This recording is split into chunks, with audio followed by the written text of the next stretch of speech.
레알 마드리드의 압도적인 경기력에 몰아붙였던 도르트문트의 놀라운 플레이에도 불구하고 마지막 한 발이 부족해 눈물을 흘려야 했습니다. 챔피언스 리그 우승 DNA를 가진 팀의 클래스는 달랐죠. 레알 마드리드가 결승전에서 보루시아 도르트문트를 2에서 0으로 꺾고 통산 15번째 우승컵을 들어올렸습니다. 이날 경기 후 도르트문트 수비수 후멜스가 손흥민을 언급한 사실이 주목받으며 많은 팬들의 관심이 쏠리고 있습니다. 챔피언스 리그 결승전의 이모저모를 풋볼 매거진에서 자세히 알아보도록 하겠습니다. 카를로 안첼로티 감독이 이끄는 레알 마드리드는 영국 런던 웸블리 스타디움에서 열린 2023-2024 시즌 우에파 챔피언스 리그 결승전에서 다니 카르바할의 선제골과 비니시우스 주니오르의 추가골에 힘입어 도르트문트를 2에서 0으로 물리쳤습니다. 레알은 2021-2022 시즌 이후 2년 만에 정상에 복귀하며 통산 15회 챔피언스 리그 우승이라는 새로운 역사를 쓰고 최다 우승팀의 위엄을 과시했습니다.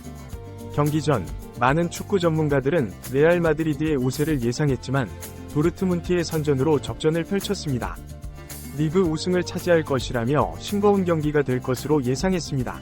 그러나 도르트문트는 4-2-3-1 포메이션으로 맞섰습니다. 그레고리 코벨이 골문을 지켰고 이안 마트센, 니코 슐로터백, 마츠 후멜스, 율리안 유손이 수비진을 구성했습니다. 마르코 로이스와 엠레 찬이 중원에 섰고 카림 아데예미, 율리안 브란트, 제이든 산초가 2선에서 최전방의 니클라스 필크루크를 도왔습니다. 레알 마드리드는 2명이 공격수를 내세운 4-3-3 포메이션으로 맞섰습니다. 티보 쿠르투아가 골키퍼 장갑을 꼈고 페르랑 멘디, 나초, 안토니오 리디거, 다니 카르바할이 수비라인을 구축했습니다.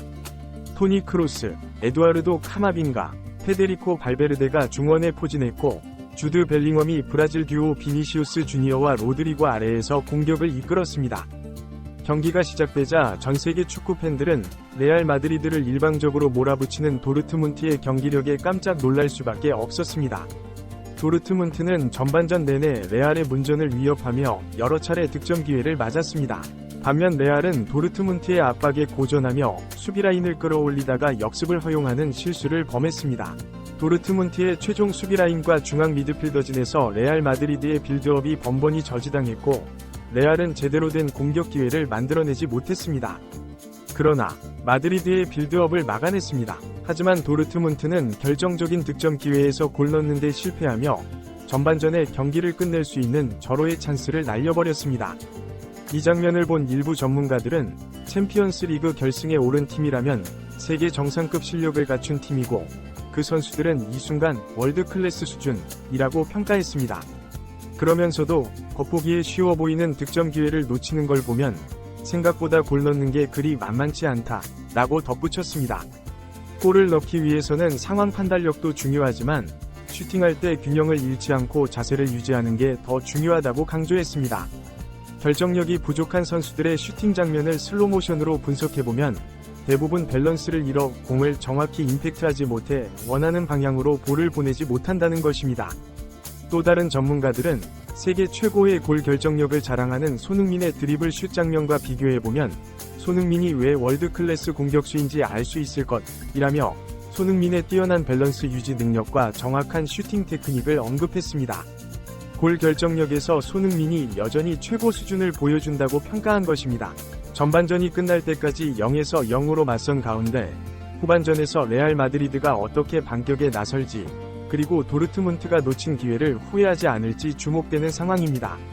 전문가들은 손흥민의 러닝 슈팅 기술이 세계적인 수준이라고 강조했습니다. 전속력으로 달리면서도 밸런스를 잃지 않고 정확한 슛을 날리는 능력은 누구나 할 수 있는 게 아니라는 것입니다. 손흥민은 경기 상황을 잘 판단해 개입이 필요한 순간에만 전력을 다하고 그렇지 않을 때는 체력을 아껴둔다고 합니다. 그는 후배 황희찬에게 공격수는 힘을 적절히 분배해야 하고 슈팅할 때는 최대한 침착하게 몸에서 힘을 빼고 부드럽게 동작을 취해야 한다고 조언한 바 있습니다. 이는 전문가들의 지적이 틀리지 않았음을 방증하는 대목입니다. 반면 도르트문트 공격수들은 치고 나가기에만 급급한 나머지 결정적 기회에서 슈팅 폼이 무너지거나 힘이 너무 들어가는 모습을 보였습니다. 한 장면에서는 레알 마드리드 수비 라인 뒷공간으로 침투 패스가 연결되자 골키퍼 쿠르투아가 위험을 감지하고 높은 위치를 유지하며 슈팅 각도를 좁히는 모습이 포착되기도 했습니다. 전반전 내내 압도적인 경기력을 보인 도르트문트였지만 마지막 결정력 부족으로 실점 위기를 몇 차례 넘기면서 0에서 0 스코어로 전반을 마무리 지었습니다. 이는 월드 클래스 공격수 손흥민이 보여주는 골 결정력이 얼마나 큰 차이를 만드는지 여실히 보여주는 대목이었습니다. 도르트문트가 후반전에서 놓친 기회를 만회할 수 있을지, 아니면 레알 마드리드가 위기를 넘기고 반격에 성공할지 귀추가 주목됩니다. 전문가들은 쿠르투아의 위치 선정과 대처 능력을 높이 평가했습니다. 공격수가 빨리 달려들어오자 쿠르투아는 차분히 그를 기다렸고, 결국 공격수는 스텝을 맞추지 못한 채 힘이 너무 들어간 터치로 볼을 다루는 실수를 범했습니다. 전문가들은 이런 상황에서 칩샷을 시도했어야 했는데 공격수가 너무 성급히 뛰어들어 리듬을 잃었다 라고 분석했습니다. 이어 쉬워 보이는 슈팅 찬스에서 스텝을 못 맞추고 골키퍼를 제치려다 터치가 길어진 것은 누구나 할 수 있는 실수가 아니다 라고 강조했습니다. 그들은 신체 균형을 잡기 위해서는 어릴 때부터 엄청난 연습량이 필요할 뿐만 아니라 중요한 순간에 냉정함과 침착함을 유지하는 능력이 필수적이라고 말했습니다. 전자는 훈련으로 가능할지 모르지만 후자는 타고난 재능이 있어야 한다고 설명했습니다.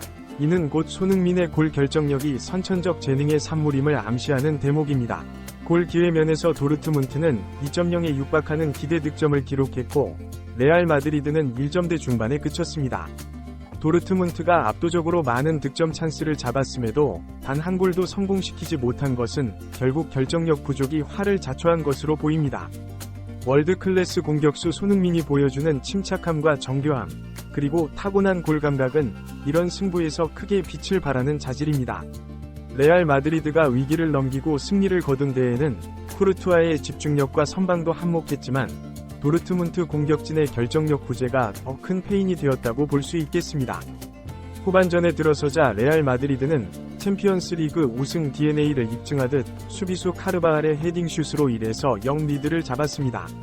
도르트문트는 우세한 경기에도 불구하고 득점에 실패하고 선제골을 내준 뒤 크게 흔들렸고 결국 수비 실수로 인한 패스 미스가 비니시우스에게 연결되면서 0에서 2로 끌려갔습니다. 두 번째 골을 넣은 비니시우스는 경기 중 비매너 행동으로 논란을 빚었습니다. 그는 자신을 향한 비판을 인종차별로 몰아가는 태도로 많은 축구팬들로부터 조롱을 받았습니다. 한편 이날 벨링엄은 결정적인 찬스에서 득점에 실패하며 빅매치에 약하다는 평가를 스스로 입증하고 말았습니다. 이 경기를 지켜본 축구팬들은 세계 최고 클럽들이 골 결정력이 좋은 공격수에게 거액을 투자하는 이유를 보여준 경기라고 입을 모았습니다. 전문가들은 살라, 케인, 비니시우스, 손흥민 정도만이 어떤 상대라도 반드시 골을 넣을 수 있는 현역 공격수라고 평가했습니다. 이를 뒷받침하듯 도르트문트의 수비 주장 후멜스는 과거 인터뷰에서 손흥민은 나를 상대로 늘 골을 만들어냈고 그의 결정력 앞에서 난 속수무책이었다 라고 고백한 바 있습니다.